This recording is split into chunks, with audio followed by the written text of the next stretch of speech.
Bonjour à toutes et tous, bienvenue. Je suis Maroussia Cravec, chargée de mission à l'ARACT Île-de-France, qui fait partie du réseau ANACT, réseau qui a pour ambition de concilier qualité de vie au travail et performance de l'entreprise, en agissant notamment sur l'organisation du travail, les relations professionnelles et le dialogue social. Ce webinaire s'inscrit dans le cadre de la 2e édition de la Semaine du télétravail, initiée par l'ARACT Île-de-France, qui se clôture aujourd'hui et au cours de laquelle nous avons proposé chaque jour des événements présentiels et distanciels, des podcasts, des sondages sur les réseaux sociaux avec une thématique dédiée quotidienne. Lundi 16 mai, c'était sur le dialogue social et la pérennisation du télétravail. Mardi, sur l'impact du télétravail sur l'égalité professionnelle entre les femmes et les hommes. Mercredi, sur le lien entre travail hybride et management. Jeudi, sur le télétravail comme outil de prévention de la désinsertion. Et aujourd'hui, donc, sur les nouveaux enjeux de spatialité et de mobilité en lien avec le télétravail.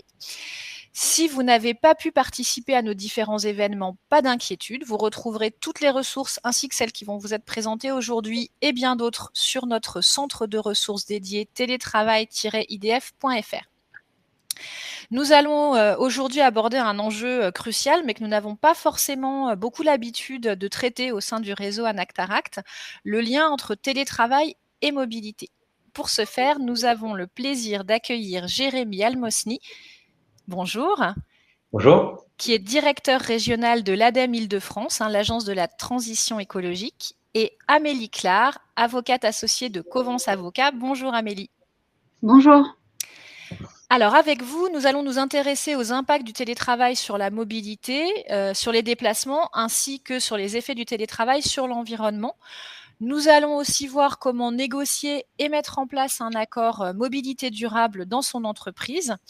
Alors, n'hésitez pas à poser vos questions au fil de l'eau dans le chat. Nous tenterons d'y répondre soit directement à l'écrit, soit nous garderons un temps d'échange à l'issue du webinaire pour répondre à toutes vos questions. Jérémy Almosny, je vais vous laisser la parole.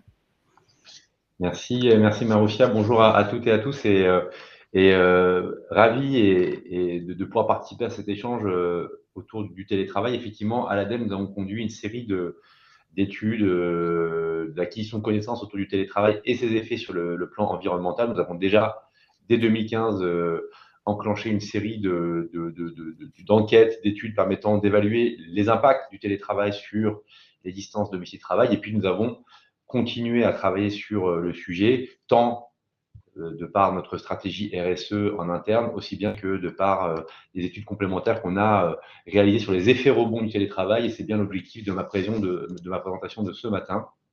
Alors, effectivement, on peut se poser la question, naturellement, le télétravail a un impact, on va dire, direct sur les déplacements domicile-travail, qui à eux seuls représentent près de 17% des mobilités quotidiennes. Donc, on a automatiquement un impact direct et positif sur ces déplacements du quotidien. Mais vous verrez que d'une certaine manière, fort de l'expérience et de l'épisode Covid, sont apparus des effets rebonds. Alors, pour requalifier ces termes d'effet rebond, c'est qu'au-delà des bénéfices nets et directs de trajets pendulaires réduits, apparaît d'autres phénomènes essentiellement liés d'ailleurs à nos modes de vie que je vais vous présenter en l'espace d'une quinzaine de minutes. Alors, effectivement, l'un des effets, et ça je pense que alors, ça peut vous concerner personnellement, ça peut aussi vous concerner certainement au sein de votre propre entreprise, nous avons redéfini notre quotidien post-Covid. Il y a effectivement, dans les enquêtes qu'on a pu mener en 2020, une volonté de retravailler les proximités autour de son lieu de vie. Alors, on a eu par le passé des centralités fortes autour de son lieu de travail. Il est apparu post-Covid, du moins c'est ce qu'on voit en tout cas s'organiser, des nouvelles centralités autour de ces lieux de vie.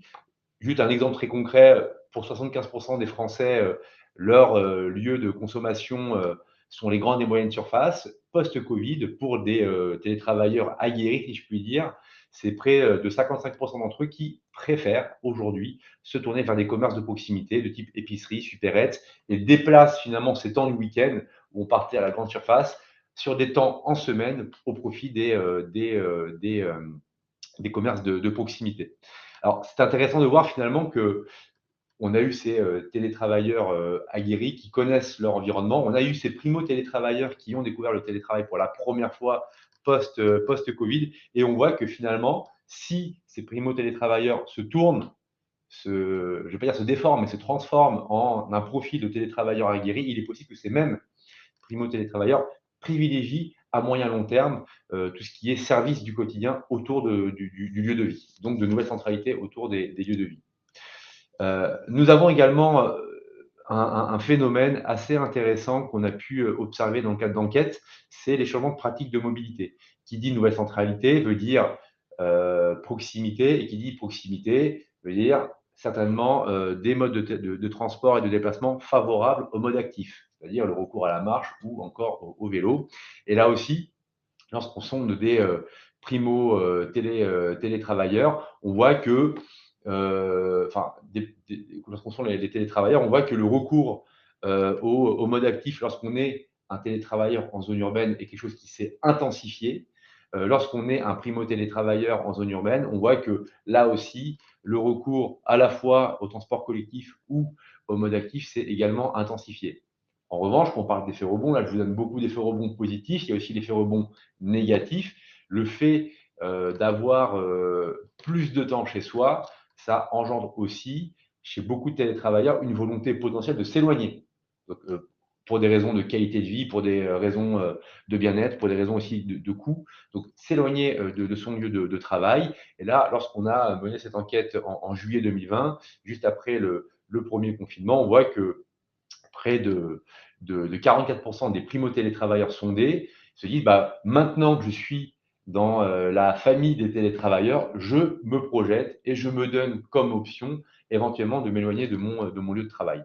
Donc c'est intéressant de voir finalement dans cet exercice comment, fort de l'analyse qu'on a fait sur les télétravailleurs aguerris bien en place, comment ces primo-télétravailleurs vont aussi évoluer leur mode de vie de tous les jours. Et donc, on peut craindre un éloignement des lieux de vie et donc un risque de remotorisation parce que pour beaucoup des primo-télétravailleurs sondés, certains sont situés en zone dense, donc ils vont aller se tourner en zone peu dense et il est avéré que lorsqu'on est télétravailleur en zone peu dense, on a d'ailleurs plus souvent recours à la voiture qu'au transport collectif. Donc un risque de remotorisation qui va venir dégrader le bilan que l'on peut se faire au niveau du télétravail.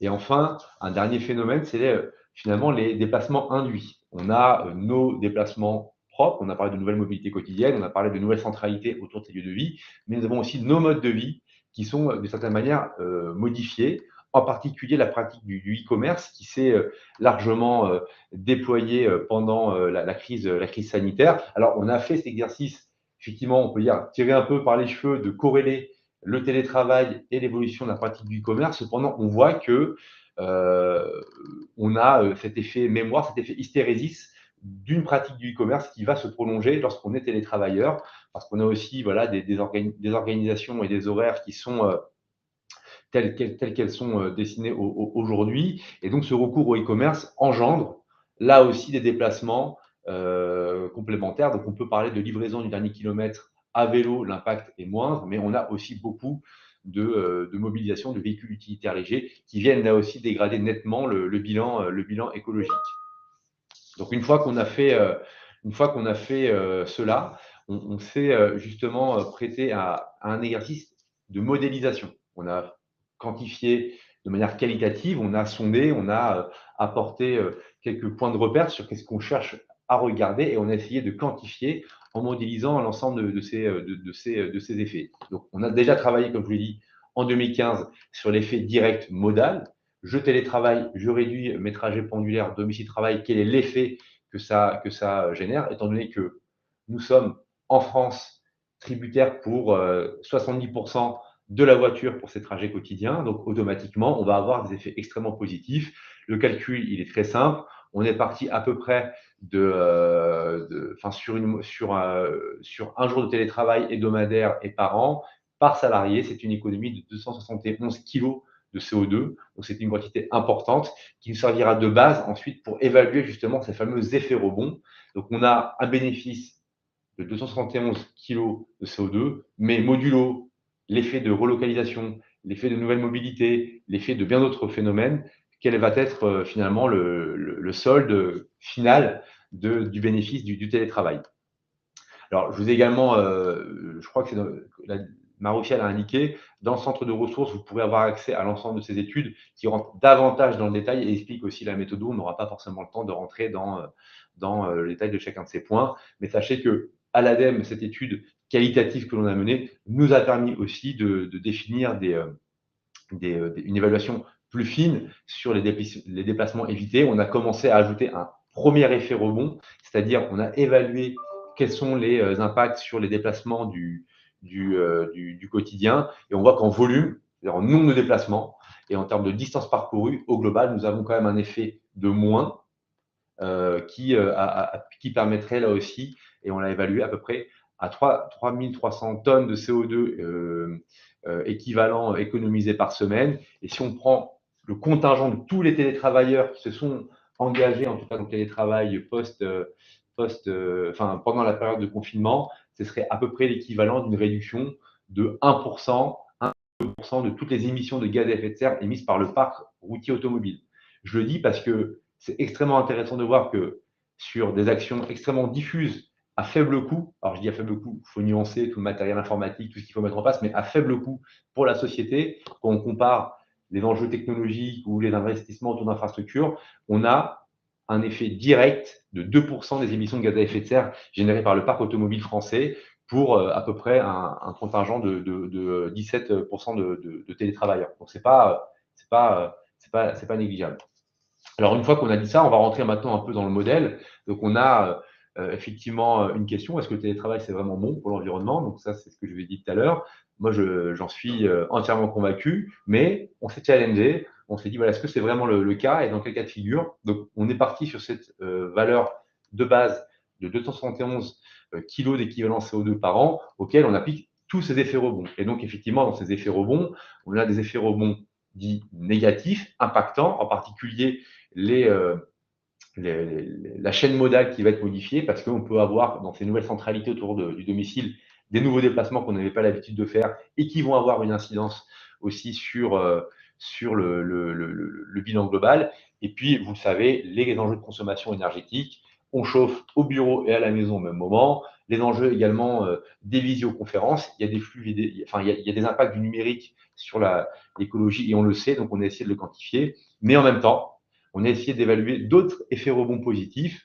Dans une logique de télétravail, c'est de l'optimisation foncière, c'est de la sobriété foncière, c'est de l'optimisation du bureau qui peuvent aussi avoir un effet positif. Et donc, au global, je vous donne presque déjà le bilan, on reste quand même très positif. Si on ne change rien à son organisation, on dégrade d'un tiers le bénéfice en termes d'équivalent CO2, mais on peut avoir un bénéfice nettement augmenté. Là, j'évoque le flex office, on n'a pas du tout intégré les impacts sociaux, les impacts, voilà. Et sur le plan de sobriété foncière, d'optimisation, de foisonnement des équipements, on peut avoir là des effets extrêmement intéressants sur le plan écologique. Alors, si on rentre dans le détail pour que vous compreniez finalement ce qu'on a dans chacune des briques de ces effets rebonds. Donc, l'effet principal, c'est les trajets du quotidien, c'est les trajets domicile-travail. Donc, on est parti effectivement sur cette hypothèse de 70% de Français qui dépendent de la voiture. Nous n'avons pas fait ce travail à l'échelon francilien. En réalité, j'ai envie de vous dire qu'en Ile-de-France, on est bien meilleur. Mais quand je dis on est bien meilleur, c'est qu'on a à peu près, je crois, 40% des actifs qui utilisent les transports collectifs. Donc, par construction, l'effet principal sera légèrement inférieur. Ça veut dire que l'effet rebond provoqué va avoir une incidence plus forte en Ile-de-France qu'ailleurs parce qu'on est, nous, déjà tributaires de manière assez importante des transports collectifs. Donc voilà, l'effet principal à retenir, c'est les trajets domicile-travail. Si on continue justement sur la question des chaînes modales, je vous disais tout à l'heure cet enjeu de report modal causé par le télétravail. Il y a à la fois le report modal favorable, donc recours au transport collectif, recours au mode actif, c'est en particulier le cas pour les urbains. C'est aussi le cas potentiellement pour des périurbains, voire des personnes en zone rurale, même si d'ailleurs dans nos enquêtes, on a eu très peu de télétravailleurs en zone rurale. J'évoque juste ce point-là. Mais on voit qu'on a aussi, pour des personnes en périurbain, un recours des transports collectifs. Et là, pour eux, on a un effet rebond positif, mais au global, ce qu'on a pu quand même observer, c'est une place importante de la voiture parce que dans ces lieux de vie quotidien, on reste encore tiré et organisé autour de son lieu de travail. C'est du loisir, c'est une activité, ses habitudes, où on a mis l'école de ses enfants, comment on a organisé finalement. On a encore cette traction qui est liée au service autour de son lieu de travail. Donc on peut être amené là aussi à utiliser finalement la voiture ou des modes de transport carbonés pour aller dans ces endroits où on a l'habitude de se rendre et loin de son domicile et plus proche de son lieu de travail. Donc, on peut avoir effectivement un effet sur la chaîne modale. Donc, quels sont les modes que l'on choisit? Et puis, comme je le disais, ces nouvelles mobilités quotidiennes, on réinvente un peu son quotidien aussi lorsqu'on télétravaille. Et donc, d'ailleurs, c'est intéressant parce que souvent, lorsqu'on prend la parole à l'ADEME pour évoquer que le télétravail est un facteur de démobilité, on ne dit pas que c'est un facteur d'immobilité, c'est un facteur de démobilité, c'est-à-dire qu'on retravaille on raccourcit les distances, mais en réalité, en volume, il est possible qu'on soit encore plus mobile lorsqu'on est télétravailleur, parce qu'on a justement ces nouvelles mobilités quotidiennes qui s'installent. Et je vous le disais tout à l'heure, ce report des déplacements qu'on a le week-end à la semaine fait du télétravailleur en tout cas un acteur beaucoup plus mobile au quotidien. Et donc ça aussi, on a essayé de l'évaluer. Pour beaucoup, on a un recours au mode actif, mais on a aussi des recours, comme je disais tout à l'heure, à des modes motorisés. Alors, sur la question de la relocalisation, c'est un des phénomènes les plus impactants, à la fois privilégier sa résidence secondaire, travailler sur des nouveaux lieux de vie où finalement on va avoir des distances plus longues lorsqu'on est amené à aller au travail. Et donc dans ces distances plus longues, c'est si tout va bien, on a le train, sinon c'est la voiture, parfois l'avion. Donc on peut avoir là une dégradation extrêmement importante du bilan. Et puis dans la durée, l'enjeu, c'est d'augmenter finalement le bassin de recrutement des employeurs et donc se donner la capacité d'avoir des collaborateurs situés à 100, 200, 350 km. Et donc là, au bilan, on va avoir forcément un effet rebond de manière assez négative sur le télétravail. Et enfin, les deux derniers termes, c'est les enjeux logement. Donc ça, je pense que c'est assez trivial. On a aujourd'hui sur le logement des enjeux de consommation importants. Donc on les a chiffrés sur la base de données dans la littérature et en accès libre sur les consommations au mètre carré de bâtiments tertiaires et puis ce qu'on consomme aussi à la maison. Et on a pu, sur un jeu d'hypothèses, bâtir une dégradation à peu près de 7 points, 7 à 8 points par rapport à l'effet principal sur le sujet logement. Et puis, le dernier effet que je voulais partager avec vous, c'était l'effet visioconférence. Là aussi, on a de la data qui est plus ou moins importante en fonction de la nature de son travail. Donc, on est en webinaire aujourd'hui. Sachez qu'on émet des émissions de gaz à effet de serre. Donc, on a à peu près 1 gramme de CO2 par minute de visioconférence. Donc, vous allez voir qu'on va être extrêmement efficace. On va les réduire un petit peu. Mais juste pour vous dire que ça aussi, ça se quantifie. Ça peut avoir un impact. Et donc, on a essayé de le chiffrer par rapport à différents profils où on est soit accroché de manière assez récurrente à sa visio, ou bien on a des profils métiers qui limitent cet impact. On l'a chiffré à peu près à 1 point sur l'effet principal en termes de dégradation. Ce qui est intéressant de dire, c'est que là, on s'intéresse aux flux et pas aux équipements. Parce que l'effet télétravail, c'est avoir un écran au bureau et un écran à la maison. Et on sait qu'un équipement informatique, c'est l'extrait de matériaux fortement. Les techniques d'extraction des matériaux pour pouvoir constituer ce matériel informatique sont aussi fortement impactants pour l'environnement. On ne l'a pas quantifié. Vous verrez que finalement, derrière des effets rebonds complémentaires, on peut avoir des impacts non négligeables. Alors, grosso modo, si on prend l'équation, donc on a effectivement cet effet direct modal d'une base 100. On dégrade avec les chaînes modales et les nouvelles mobilités quotidiennes dans lesquelles on a intégré aussi l'enjeu de relocalisation, l'effet du logement, et on a essayé. Alors, je ne vous ai pas mis également les modèles de calcul, mais qui sont disponibles sur le site internet de l'ADEME, sur la question du flex, du flex office diffus, du flex office organisé, pour chiffrer l'impact par rapport au nombre de mètres carrés et du taux de foisonnement des équipements. Mais pour vous donner juste des chiffres, le flex office diffus, c'est un taux de foisonnement de 1,05 à 0,75. Donc, on a vraiment optimisé l'espace au niveau des postes de travail. Et sur le flex office organisé, c'est du 1,05 à du 0,9. Donc, on a un effet moindre parce que justement, on a moins la capacité de jouer sur le diffus et donc s'appuyer aussi sur d'autres infrastructures que son propre bureau.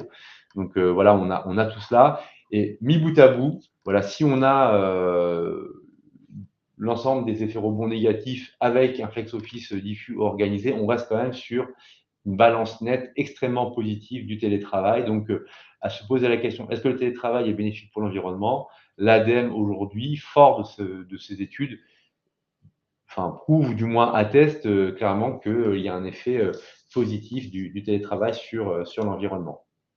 Mais, je dis bien mais, parce que ce serait trop s'engager, de dire qu'il y a bien sûr des évaluations qui sont soumises encore à certaines incertitudes. Et puis surtout, on est tributaire des profils. On peut avoir des profils, donc là, on a fait quelques personas où on a une personne qui habite en périurbain, qui fait 2 jours de télétravail, et qui va faire le choix de partir en zone rurale sur un bâtiment plus grand, sur une maison plus grande, avec des trajets quotidiens plus importants et en faisant qu'un seul jour de télétravail, là, on va avoir une balance nette négative. Si on est plutôt un urbain et on privilégie les modes actifs au quotidien et on reste dans son appartement, va y avoir un impact extrêmement, extrêmement positif. Si on est parti sur un autre mode de vie, full remote, 100% télétravail, à 450 km de son lieu de travail, mais on s'y déplace qu'une fois par mois, là aussi, on peut avoir des bénéfices extrêmement positifs. C'est pour vous dire que finalement, derrière cette lecture presque normée, c'est une approche paramétrique qu'il faut avoir et que c'est pas tout blanc ou tout noir. Et puis, pour terminer, vraiment, je voulais vous dire qu'on a des effets rebonds qu'on n'a pas modélisés. Donc, je vous disais tout à l'heure l'accroissement des équipements numériques, l'éloignement du domicile de manière plus fin, étant donné qu'on a finalement cette variabilité des profils qui peut avoir une incidence extrêmement importante. Également, l'augmentation des impacts sur les modes de vie. On a cette explosion des city breakers, c'est-à-dire je peux partir le jeudi soir dans une grande capitale européenne, je travaille dans un coffee shop et tout va bien, et donc je peux pas, je dégrade forcément mon bilan. J'ai également des effets positifs qui n'ont pas été évalués, en particulier les externalités positives sur les conditions routières, sur l'investissement propre aux infrastructures qui sont moindres. Voilà, on a finalement une galaxie d'effets à évaluer et à impliquer et à intégrer à cette étude pour vous dire qu'on est quand même, on va dire, à la genèse d'une approche beaucoup plus exhaustive, mais partez malgré tout du principe qu'on a quand même des effets extrêmement positifs qu'il faut, de certaine manière, contrôler lorsqu'on est employeur. Est-ce qu'on n'a pas tout intérêt à travailler dès à présent au foisonnement des taux d'équipement, sur la mise à disposition d'équipements numériques comme on peut, aussi intelligemment, si on met à disposition du matériel au niveau de ses salariés à la maison, comment on mutualise au bureau. Là, on peut mettre en place des choses de manière assez fin. Et puis, il nous reste là encore à avancer sur ces effets rebonds du télétravail, sachant qu'on a fait une étude de la prospective à horizon 2050 et on sent qu'on a une capacité de taux de distancialisation jusqu'à 42% des actifs avec l'effet confinement, c'est-à-dire des activités qui sont devenues des téléactivités possibles, comme la médecine, comme plein d'activités de service. Et on voit que finalement, en faisant cette estimation, c'est un levier non négligeable de l'atténuation des émissions de gaz à effet de serre pour parvenir à notre ambition collective de neutralité carbone horizon 2050. Voilà, j'en ai terminé et puis à dispo pour vos questions sur le chat. Merci beaucoup, Jérémy, pour cet état des lieux et cette analyse de l'impact du télétravail sur l'environnement, qui est quand même plutôt positive dans ce que vous évoquez aujourd'hui, malgré les réserves indiquées. On va maintenant laisser la parole à Amélie Clare, qui va nous expliquer comment négocier en entreprise sur la mobilité durable. Merci Maroussia. Oui, alors je vais effectivement aborder négociation annuelle obligatoire sur la mobilité durable. Et effectivement, il y a beaucoup. C'est une négociation qui est intéressante de faire en quelque sorte en miroir avec celle sur le télétravail, puisqu'il y a beaucoup de connexions entre ces deux thématiques. Effectivement, la distanciation, les déménagements suite au Covid, il y a beaucoup de questions de la part des salariés sur la prise en charge des frais de transport et ça change les mobilités. Donc, c'est une question qui est vraiment en lien. Et qui peut être intéressante de mettre en miroir avec la négociation sur le télétravail. Alors, qu'est-ce que la mobilité durable ? Parce qu'effectivement, dans le monde du travail, dans le code du travail, ce qu'on appelait les accords mobilité ne correspond pas à ce qu'on entend durable. Donc, ça peut être intéressant de rappeler ce qu'on entend par mobilité durable, parce que parfois, en mobilité, on entend mobilité professionnelle pour aller vers un autre métier, ou mobilité géographique, mutation vers notre site en France, etc. C'est pas le sujet ici. La mobilité durable, ici, s'entend vraiment des trajets domicile-travail et des déplacements professionnels. C'est un concept qui n'est pas nouveau, mais il a été vraiment consacré dans les relations de travail et dans le code du travail par la loi d'orientation des mobilités du 24 décembre 2019 et qui a introduit d'ailleurs le forfait mobilité durable dont je vais vous parler par la suite. Qu'est-ce que ça recouvre en fait la mobilité durable ? Il y a plusieurs choses. Il y a les mobilités partagées, l'autopartage, le covoiturage, tout ce qui est trottinette, vélo, scooter, service. Vous avez aussi les mobilités actives, donc vraiment la marche, le vélo, les transports collectifs, le transport en commun, transport collectif éventuellement organisé par l'employeur, qui est plus rare mais qui peut exister. Et également, c'est vrai que c'est plus vraiment de la mobilité, c'est de la démobilité, comme disait Jérémy tout à l'heure. Hein, c'est le fait finalement de ne pas se déplacer et de rester en télétravail à domicile. Et vous avez aussi le cas logements de fonction qui sont sur le lieu de travail ou logements à proximité du lieu de travail qui permet d'éviter des trajets à forte distance. Donc en fait, tous ces modes-là sont des modes qui sont à privilégier pour des alternatives à la voiture thermique individuelle. C'est l'objectif de la mobilité durable, c'est de vraiment d'inciter les salariés à se tourner vers alternatif à la voiture, à l'autosolisme, à la voiture thermique individuelle pour réduire les gaz à effet de serre liés à ces trajets en voiture. Alors, quelques chiffres clés rapidement, parce que Jérémy a déjà évoqué certains chiffres ici, mais je vais plutôt axer sur les enjeux sociaux et économiques, santé, sécurité, conditions de travail, qui n'ont pas forcément encore été abordés. C'est il y a eu une étude qui a été faite notamment liée à l'indemnité kilométrique vélo qui existait avant le forfait mobilité durable. Et en fait, il y a un rapport qui a été présenté à l'Assemblée nationale qui a montré que c'était avant la loi d'orientation des mobilités, qui a montré que pour les salariés cyclistes, vélo au travail, il y avait une réduction de 15% des arrêts de travail. Donc, venir à vélo au travail améliore la santé. Donc, c'est intéressant pour les salariés, pour l'employeur, c'est globalement intéressant pour la santé, sécurité et conditions de travail. Et ça améliore la qualité de vie au travail. Il y a aussi un enjeu économique, financier, et surtout pour les salariés de la mobilité transport et qui s'accentue encore aujourd'hui, comme on voit avec le prix du carburant qui augmente, c'est effectivement l'impact financier, le budget que ça suppose pour les salariés pour venir au travail. Et plus les salariés sont modestes, plus l'impact, la proportion du budget réservé au transport est important. Il y a eu effectivement des études de l'INSEE qui montraient que les 10% des ménages les plus modestes consacrent 21% de leurs revenus disponibles au transport. Et pour les 10% les plus aisés, ils consacrent 11%. Donc, ça reste une part significative utilisée par les ménages, notamment pour les trajets aussi domicile-travail. Donc, c'est un enjeu économique important. C'est un enjeu économique et financier, je vais en parler juste après, aussi pour l'employeur, parce que vous avez aussi des employeurs qui mettent à disposition une flotte de véhicules auprès de leurs salariés, véhicules de société, véhicules de service. Et pour ces je dirais que c'est un poste très significatif de dépenses pour eux et essayer de pouvoir reporter, essayer d'inciter les salariés qui ont un véhicule de fonction thermique. Déjà, il y a des renouvellements de flotte pour des véhicules moins émetteurs de gaz à effet de serre, mais essayer de reporter l'utilisation de véhicules de fonction vers d'autres modes alternatifs, réduire les coûts pour l'employeur. Il y a plusieurs enjeux liés à la mobilité durable.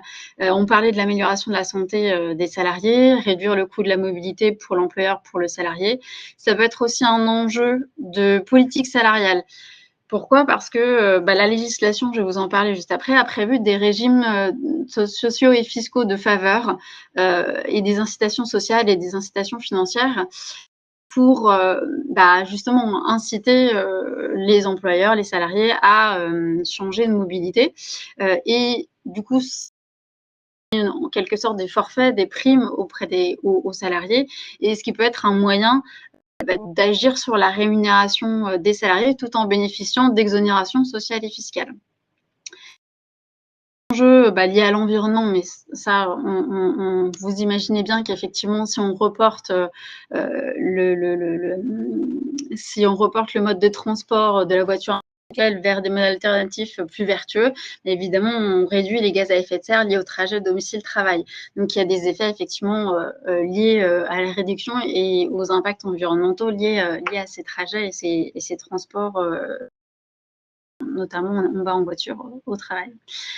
Et négocier sur la mobilité durable aussi, ça permet de remettre aussi les choses entre guillemets à plat et de faire un peu le point sur la réglementation en vigueur et de se mettre en conformité sur les nouvelles obligations qui existent, qui peuvent être notamment mettre en place un abri vélo sur le parking de l'entreprise, mettre en place des points de recharge électriques. Ça peut être également renouveler la flotte de véhicules dont je parlais tout à l'heure pour des véhicules moins émetteurs en gaz à effet de serre. Il y a de plus en plus d'obligations légales sur le sujet. Donc, ça peut être le moment aussi d'aller au-delà des obligations légales et de proposer aux salariés des services et des services de stationnement vélo, des services d'alimentation électrique, etc., sur le parking de l'entreprise pour leur permettre et les inciter davantage à venir. Parce qu'évidemment, s'ils n'ont pas les services adéquats, ils vont difficilement se retourner vers d'autres modes alternatifs.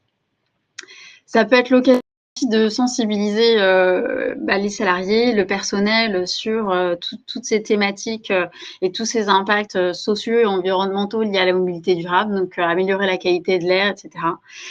Et ça peut être un préalable d'ailleurs à la négociation collective, se dire on prend le temps d'informer les salariés, de les sensibiliser aux enjeux pour ensuite leur proposer les mesures adaptées et viser des objectifs collectifs réduction des gaz à effet de serre qui peut permettre aussi de rassembler et d'agir ensemble sur ces sujets de manière commune et de motiver le personnel sur ces thématiques.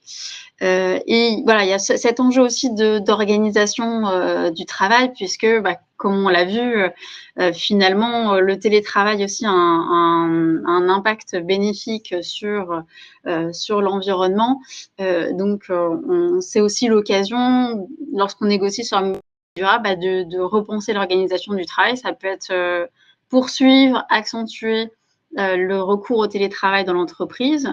D'ailleurs, souvent, dans les accords sur la mobilité durable, il y a un accent qui est fait sur le recours au télétravail, parfois en renvoyant à des accords qui existent déjà ou à une charte qui existe déjà dans l'entreprise, mais voilà, en poussant davantage, en mettant l'accent sur la réduction des gaz à effet de serre liés à ce recours au télétravail. Et aussi également le fait d'une flexibilité des horaires, permettre aux salariés de venir dans une plage horaire plus souple le matin, repartir à une plage horaire plus souple le soir pour décongestionner un peu les transports et permettre un flux aussi routier et voilà, et être un peu plus souple sur l'arrivée et la sortie du travail. Donc c'est une question, la mobilité durable finalement, qui va croiser beaucoup de sujets, à la fois sociaux, environnementaux et économiques, financiers. Et en fait, si la question, parce qu'on nous pose souvent la question des arguments, de ce qui peut convaincre, de ce qui peut un peu permettre d'ouvrir des négociations sur le sujet, finalement tous ces enjeux sont qui peuvent de convaincre les partenaires sociaux d'engager des négociations sur les sujets, puisque ça peut être à la fois bénéfique pour l'entreprise, l'employeur, les salariés et l'environnement. Donc c'est un sujet à multiples enjeux qui, après, c'est complexe, hein, bien sûr, il y a beaucoup de... Et puis les profils de salariés, les modes de transport utilisés sont différents, donc ça peut être assez complexe. Mais c'est vrai que beaucoup d'enjeux permettent d'ouvrir des négociations sur le sujet. Alors, je vais aborder maintenant le cadre juridique de la négociation sur la mobilité durable, qui, auparavant, en fait, c'était un plan de mobilité. Donc, c'était une décision unilatérale de l'employeur. C'était pas une négociation collective et c'était obligatoire dans les entreprises qui regroupaient au moins 100 travailleurs sur un même site. On parlait de travailleurs et pas de salariés à l'époque, mais l'acception est un peu différente. C'est un peu plus large, travailleurs, changé par la suite. Mais en tout cas, c'était un plan de mobilité décidé unilatéralement par l'employeur. À partir de la loi d'orientation des mobilités du 24 décembre 2019, la priorité a été donnée à la négociation collective. Donc l'obligation depuis le 1er janvier 2020 est de négocier dans le cadre de la négociation sur l'égalité professionnelle homme-femme et la qualité de vie et les conditions de travail sur ce sujet de la mobilité durable. Donc ça concerne les entreprises qui ont au moins 50 salariés dans l'entreprise et qui ont au moins 50 salariés sur un même site. Et donc, dans cette négociation, vous avez plusieurs thèmes de négociation, dont égalité pro et QVCT. Et c'est le huitième sous-thème de cette négociation qui va porter sur l'incitation à l'usage de modes de transport vertueux notamment. La loi d'orientation des mobilités a aussi mis en place, comme je le disais tout à l'heure, le forfait mobilité durable, dont je parlerai un peu plus précisément tout à l'heure, et aménager la prime transport, qu'on connaît moins, mais qui effectivement permet aussi aux salariés une prise en charge de ses frais, notamment s'il vient en véhicule électrique, hydrogène, etc. Je vous en parlerai un petit peu aussi par la suite. Alors assez rapidement, parce que ça peut être un peu compliqué, mais la négociation obligatoire sur la mobilité durable, comme je vous le disais, elle est dans cette thématique qui est la négociation égalité professionnelle homme-femme et qualité de vie et conditions de travail. Et en fait, c'est dans les dispositions supplétives du Code du travail. Je ne sais pas si certains, effectivement, le savent, mais le Code il y a une architecture qui est celle d'une division en 3 parties, ordre public, champ de la négociation collective et dispositions supplétives. L'ordre public correspond à les dispositions qui s'imposent à l'employeur auxquelles il ne peut pas déroger, même par voie de négociation collective. Le champ de la négociation collective, c'est vraiment le champ négocier, et les dispositions supplétives sont celles qui vont s'appliquer à défaut de dispositions dans un accord collectif qui serait applicable dans l'entreprise. Concernant la mobilité durable, donc c'est prévu à l'article 2242-17 du Code du travail, il est prévu de manière supplétive de négocier sur ces sujets dans le cadre de la négociation égalité homme-femme et qualité de vie et conditions de travail. Alors, il y a 3 thèmes qui vont être négociés, mais je le verrai après dans le cadre de cette négociation, qui sont prévus dans l'article précité, mais je vous en parlerai tout à l'heure. Alors, comment aborder cette négociation collective et quelle méthodologie pour bien négocier sur le sujet? Alors, comme préalable, tout à l'heure, je disais effectivement, ça sensibiliser les salariés et faire des réunions d'information, par exemple. Après, la question aussi se pose de savoir comment on va aborder, puisque finalement, autour de la table, vous allez avoir la délégation syndicale, donc les délégués syndicaux, les organisations syndicales représentatives et l'employeur qui vont être amenés à discuter, à faire des réunions de négociation sur le sujet. Et pour être à même de aussi en toute connaissance de cause et d'avoir toutes les clés et toutes les billes pour être sûr d'être complet et d'être efficace sur le sujet, déjà, il y a la question des informations à avoir en premier lieu pour pouvoir négocier efficacement sur le sujet. Donc, il n'y a aucune information dans le Code du travail sur ce que l'employeur doit fournir comme information aux négociateurs. Alors, on préconise plusieurs informations, notamment les objectifs de cette négociation sur la mobilité durable. Il n'y a rien dans le Code du travail. Pour autant, on peut aller se référer au Code des transports qui régit le plan de mobilité employeur. Ce que je ne vous ai pas dit tout à l'heure, c'est que il y a certes une obligation de négociation sur le sujet dans le cadre de la négo égalité hommes-femmes QVCT, mais en cas d'échec des négociations sur le sujet, si jamais les parties ne se sont pas mises d'accord, il y a un PV de désaccord qui a été dressé, l'employeur est quand même tenu de mettre en place un plan de mobilité de manière unilatérale. Et là, on revient sur le plan de mobilité qui était applicable avant. Et donc, il existe toujours. Et l'intéressant, c'est que finalement, le plan de mobilité qui est régi par le Code des transports, son contenu est beaucoup plus détaillé que ce qu'on peut trouver en mobilité durable dans le Code du travail. Donc, nous, on vous conseille d'aller regarder ce qu'il y a dans le Code des transports et les objectifs de ce plan de mobilité pour s'inspirer, pour négocier l'accord mobilité durable. Et l'accord prévoit notamment d'optimiser, augmenter l'efficacité des déplacements liés à l'activité de l'entreprise dans une période de diminution des gaz à effet de serre et de polluants atmosphériques et décongestionner les infrastructures et les moyens de transport. Après, il peut y avoir bien sûr d'autres objectifs, des objectifs aussi sociaux, économiques qui peuvent être prévus. Mais voilà, c'est aussi à l'employeur d'informer et dans le cadre de sa stratégie RSE, de proposer dans le cadre de cette négociation les objectifs de cet accord.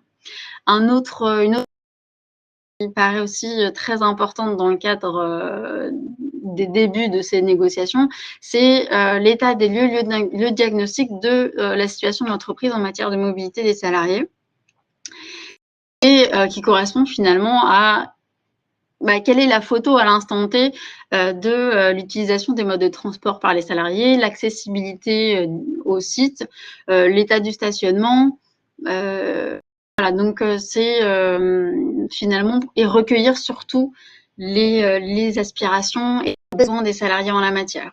Donc ça suppose de recueillir pas mal de données à ce moment-là, mais ça permet d'avoir une idée de combien de salariés utilisent individuel, combien utilisent le transport collectif, les distances domicile-travail, et d'avoir une idée aussi d'où on part pour savoir où l'on va en fonction des objectifs qui ont été fixés. Parce que c'est toujours intéressant d'avoir ces données-là pour prévoir des mesures par la suite qui vont être utiles et efficaces par rapport à la situation de l'entreprise.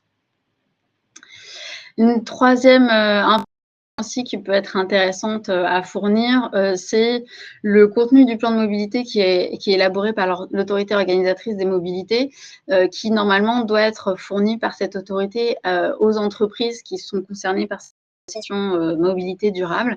Et ça peut être intéressant de les fournir aussi aux négociateurs et donc aux délégués syndicaux dans ce cadre-là pour avoir une idée de l'aménagement du territoire et des infrastructures projetées ou existantes sur le sujet. Bon, après, il y a d'autres éléments qui peuvent être donnés, qui peuvent être intéressants, notamment les anciens accords mobilité durable de l'entreprise, bilan gaz à effet de serre, notamment s'il va jusqu'au scope 3, et la déclaration de performance extra-financière de l'entreprise. Et depuis la loi climat, les indicateurs environnementaux de la base de données économiques et sociales et environnementaux peuvent être pour les négociateurs pour avoir des informations intéressantes pour engager ces négociations. Alors, il y a aussi la question de qui peut être là aussi au table des négociations et qui peut nous accompagner. Rien n'interdit à ce que l'employeur prenne l'initiative ou même la délégation syndicale prenne l'initiative d'inviter d'autres personnes au table des négociations pour éclairer les personnes sur soit ça peut être, pourquoi pas une autorité extérieure, une autorité administrative, l'autorité d'organisation des mobilités pour qu'elle soit présente et pour pouvoir lui poser des questions sur la situation. Et ça peut être aussi des personnes internes ou externes qui sont particulièrement expertes du sujet et qui pourraient aider à la fois tous les négociateurs sur le sujet avant d'aborder toutes les questions et être sûr d'avoir toutes les clés en main pour pouvoir négocier efficacement. Ça peut être aussi des experts externes qui peuvent être présents pour ceux qui ont fait le diagnostic, par exemple. Parfois, c'est des experts externes peuvent être invités et présenter le diagnostic et on peut leur poser des questions à cette occasion. Le Code du travail ne l'interdit pas du tout et ça peut permettre d'avoir tous les éléments et toutes les expertises présentes pour nous aider à la négociation. Alors enfin, quelles mesures négocier concrètement? Quel contenu on parle s'agissant du contenu de l'accord mobilité durable? Alors, dans le Code du travail, il y a finalement 3 thématiques tirées sur ce contenu, qui est réduire le coût de la mobilité, inciter à l'usage de modes de transport vertueux et la prise en charge des frais de transport, la prime transport et le forfait mobilité durable. Après, on n'a pas d'autres informations dans le Code du travail. Et encore une fois, c'est intéressant d'aller se reporter au Code des transports, notamment l'article 1214, qui détaille davantage et précise davantage le contenu. Et il préconise d'ailleurs d'établir un programme d'action, un plan de financement, un calendrier de réalisation des actions et des modalités de son mise à jour. Et quant aux mesures, il y a plusieurs choses qui sont préconisées. La promotion des moyens et usages de transport alternatifs à la voiture individuelle, l'utilisation des transports en commun, covoiturage, autopartage, marche, et également le télétravail, la flexibilité des horaires, etc. Donc voilà pour le contenu et je vais davantage entrer dans le détail sur certaines parties. Alors, quand on parlait tout à l'heure de réduire le coût de la mobilité et inciter à l'usage de transports vertueux, finalement, il y a pas mal de choses qui ont été mises en œuvre par la législation pour inciter socialement et fiscalement à l'usage de modes de transport vertueux et du coup aussi par ce la mobilité. Alors, à titre d'exemple, c'est quelques données indicatives, mais c'est pour vous donner une idée de ce qui peut exister. Le fait de mettre à disposition un vélo auprès de salariés, sur le site de l'URSSAF, en fait, il est indiqué qu'à titre de tolérance, ce ne sera pas retenu comme avantage en nature. Alors, qu'est-ce que ça suppose, un avantage en nature? Ça suppose que ça va être soumis à charge sociale pour l'employeur et soumis à impôt sur le revenu pour le salarié, notamment pour l'usage à titre privé. Et en l'occurrence, le vélo, il y a une tolérance de l'URSSAF, en tout cas sur le site internet. Il y a une autre incitation pour le vélo qui a été prévue que l'employeur choisit de mettre à disposition une flotte de vélos auprès de ses salariés. Il a été prévu une réduction d'impôt sur les sociétés égale aux frais générés par cette mise à disposition gratuite. Donc, ça peut être intéressant pour l'employeur de mettre à disposition cette flotte et c'est applicable jusqu'au 31 décembre 2024. Autre incitation financière, mais là j'ai juste mis la référence parce que ça dépend de beaucoup de conditions, mais il y a un bonus vélo qui existe et qui peut être accessible physique comme pour les personnes morales. Donc c'est un montant qui est attribué à personnes qui souhaitent acquérir un vélo.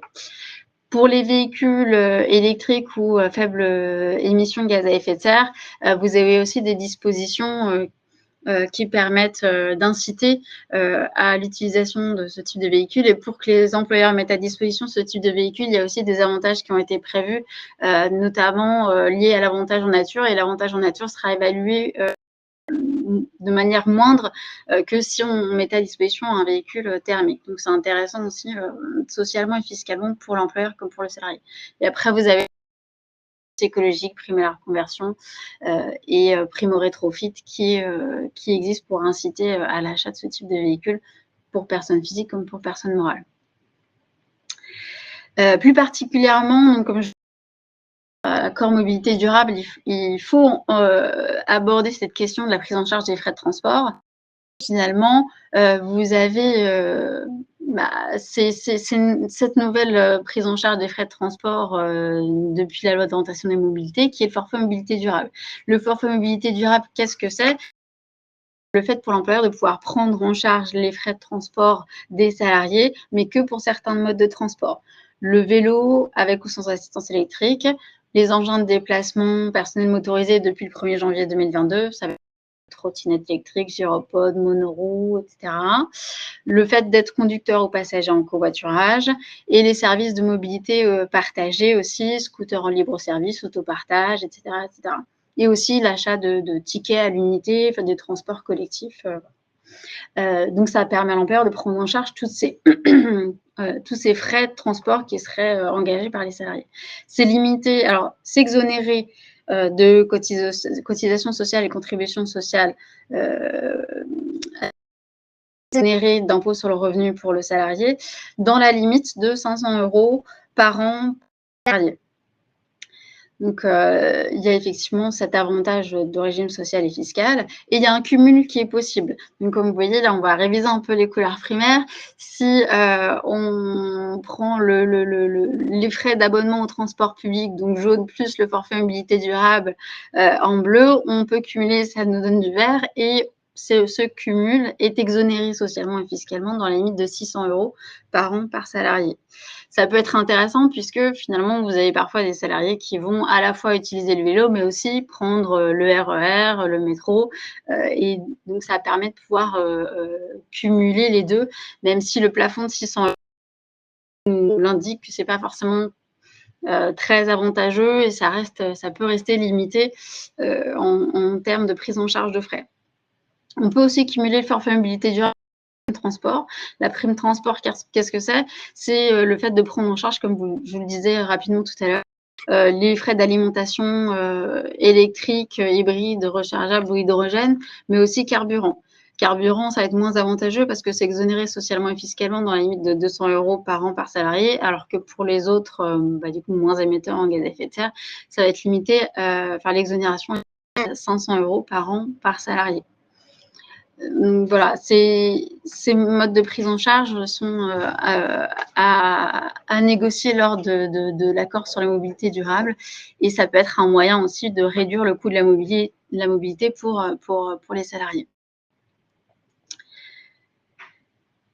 Alors, finalement, il y a pas mal de choses qu'on peut aborder lors de l'accord mobilité durable. Et vous avez un accord collectif qui est assez emblématique sur le sujet, qui est l'accord EDF, qui est très complet et qui va balayer assez large sur la mobilité durable. Et vous avez pas mal de choses, notamment dans cet accord-là, qui va être favoriser l'étalement des horaires d'arrivée et de départ, poursuivre le développement du télétravail, la mise en place du forfait mobilité durable et voir le vélo avec ce qui est lié aussi à la sécurité routière, des mises à disposition de kits de sécurité, parce qu'il y a cette question-là aussi qui peut se poser. Le changement aussi de la flotte de véhicules pour électrifier la flotte de véhicules mis à disposition des salariés. Le développement au covoiturage avec la mise en place d'une plateforme covoiturage pour les salariés, pour leur permettre de covoiturer. Également, et ce qui est intéressant aussi dans l'accord EDF, par exemple, c'est qu'il a été prévu d'intégrer l'impact environnemental, notamment pour le choix des implantations de l'activité et sur l'accessibilité du site. Et il y a un autre élément aussi qui a été intéressant, c'est un système qui s'appelle Welcome, qui a été prévu pour permettre aux salariés, même s'ils ne sont pas rattachés administrativement à ce site, en fait, s'ils sont rattachés administrativement à un site, mais s'il y a un site plus proche de chez eux, auquel ils ne sont pas forcément rattachés administrativement, ils peuvent aller quand même travailler sur ce site-là. Donc, c'est intéressant. Après, vous avez d'autres accords qui prévoient des choses assez inédites. Par exemple, l'accord où sur l'attribution des missions aux consultants, ils ont prévu de prendre en compte justement ce critère de distance et de trajet domicile-travail en privilégiant les salariés qui seraient plus proches du lieu de mission. Donc, ça serait, c'est un critère qui peut être intéressant à prendre en compte parce que ce n'est pas forcément le cas. Je vois qu'on avance dans le temps, donc je vais rapidement finir sur ce point. Il y a la question du recours au tiers-lieu et au développement des bureaux de proximité. Il y a encore des freins à l'utilisation de ces modes de travail, notamment liés au coût, à la gestion administrative, peut-être aussi à l'obligation de sécurité qui pèse sur l'employeur. Mais il y a des avantages, plus de flexibilité pour les salariés, des préventions des RPS liées à l'isolement dans le cadre du télétravail, maintenir les liens sociaux et toujours encore les gaz à effet de serre liés au trajet domicile-travail. Alors, c'est vrai qu'il y a une proposition de loi qui a été faite qui est intéressante, mais pour l'instant, on n'y est pas encore. C'est l'attribution d'un titre bureau à l'image restaurant qui permettrait aux salariés finalement de pouvoir payer avec un titre bureau l'accès à un coworking, tiers-lieu, voilà, avec des incitations sociales et fiscales sur ces sujets pour inciter à l'utilisation de ce type de tiers-lieu et des bureaux de proximité par les employeurs. Donc, c'est un sujet très large.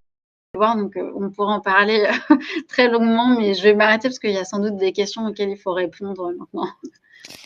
Merci beaucoup, Amélie. Effectivement, il y a quelques questions auxquelles nous avons pu répondre directement, mais il y en a d'autres qui nécessitent des compléments.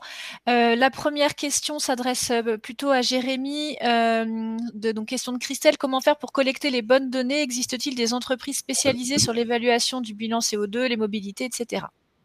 Ouais, alors, bonne question. Effectivement, merci de la poser. En fait, on a en réalité, nous, on va plutôt mettre à disposition de la méthode, mais c'est pour beaucoup de cas de figure des enjeux plutôt de collecte, enfin de déclaratifs directement par les salariés en question. On peut avoir des modèles qui s'appuient aussi sur des logiques plutôt numériques, c'est-à-dire comment des applications sur smartphone sont en mesure de collecter de la donnée, de la data et ensuite d'être agrégées au niveau d'outils plus cumulés pour évaluer les impacts. Donc ça, il y a aujourd'hui des opérateurs spécialisés là-dessus.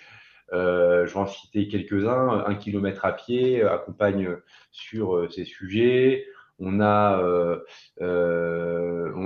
c'était dans mon ancien poste, mais j'ai plus les noms, mais voilà, je sais qu'on a voilà une offre assez large. Et nous-mêmes, nous avons mis à disposition un accès en open source d'outils calculateurs, enfin des simulateurs sur les déplacements qui s'appelle Datagir. Donc, je vous enverrai, je mettrai le lien dans la boîte de discussion, qui vous permet d'avoir un chiffrage de vos impacts sur le transport. Et dans ces simulateurs, vous avez un lien qui vous permet d'avoir vraiment une vision très fine de vos gestes climat au quotidien.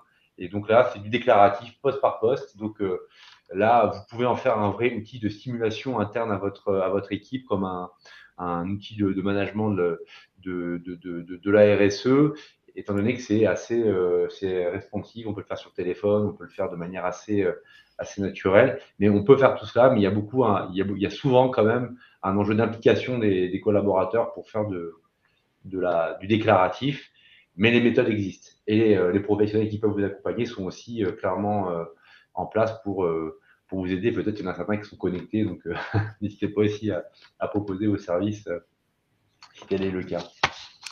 Merci. Alors, 2 questions pour Amélie. Confirmez-vous qu'il y a un risque URSSAF à cumuler FMD et véhicule de fonction et donc avantage en nature, dans le cas évidemment où le salarié n'utilise pas son véhicule de fonction mais son vélo par exemple pour se rendre sur son lieu de travail? Première question.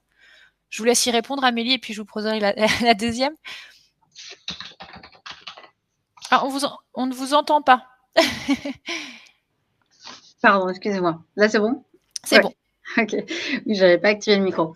Effectivement, il y a un risque dans la mesure où, déjà, dans le Code du travail, le forfait mobilité durable et du coup les exonérations sociales et fiscales sont attribuées que dans la mesure où il est utilisé conformément à son objet.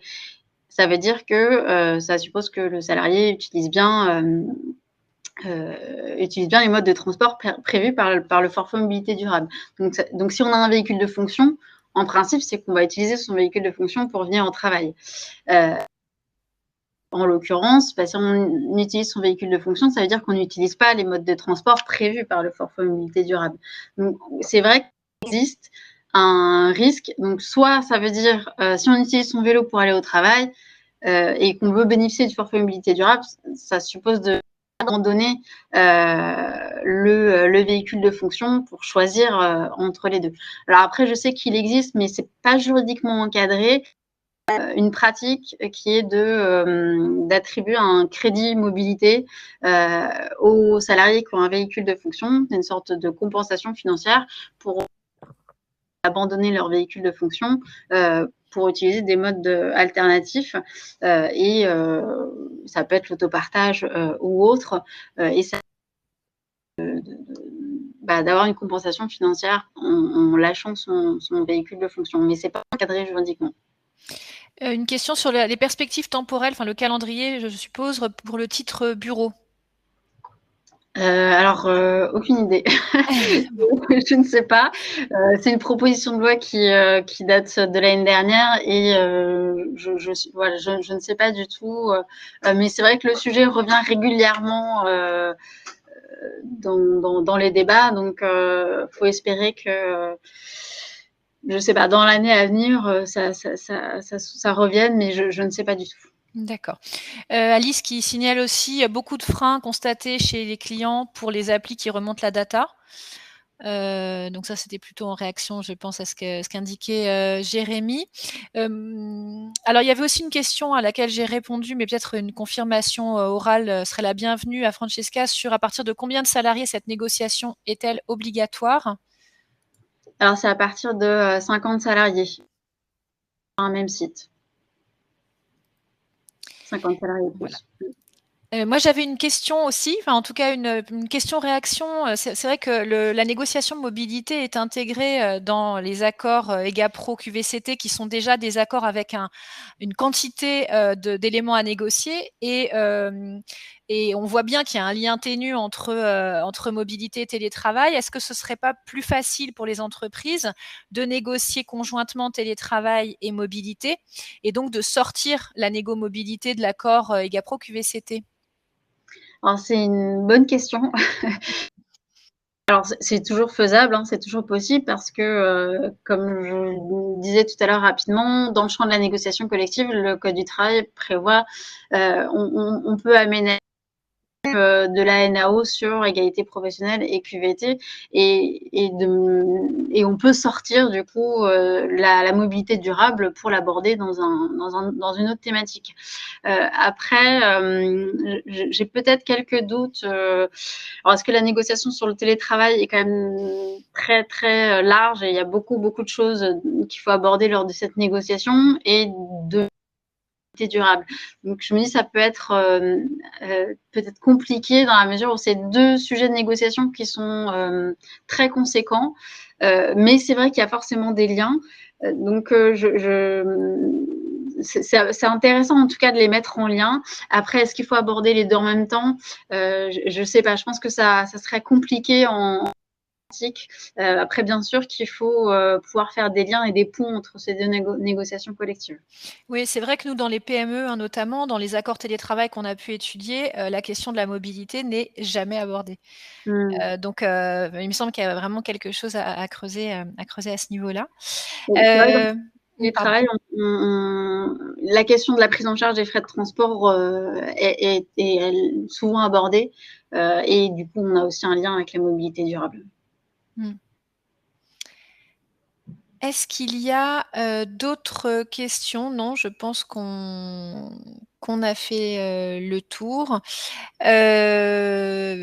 Écoutez, on va s'arrêter. Je vous remercie beaucoup Amélie et Jérémy pour ce webinaire. Merci à tous les participants. Et une fois de plus, moi, je pense qu'il y a vraiment des perspectives intéressantes à creuser autour de cette articulation mobilité télétravail et une opportunité aussi parce qu'on sait que les négociations télétravail sont en forte croissance depuis 2017 y compris dans les PME de 50 à 250 salariés. Juste un petit chiffre pour conclure, mais en 2021, il y a 2720 accords télétravail qui ont été signés, contre seulement 385 en 2017. Et 40% de ces accords sont des accords conclus justement par des entreprises de 50 à 250 salariés. Donc, on voit bien qu'il y a une vraie opportunité sur la négo télétravail. Donc, pourquoi pas amener en tout cas la réflexion et faire ce lien entre mobilité et télétravail. Merci encore à vous deux. Merci à tous. Excellente journée. Merci. Merci, au revoir. Au revoir.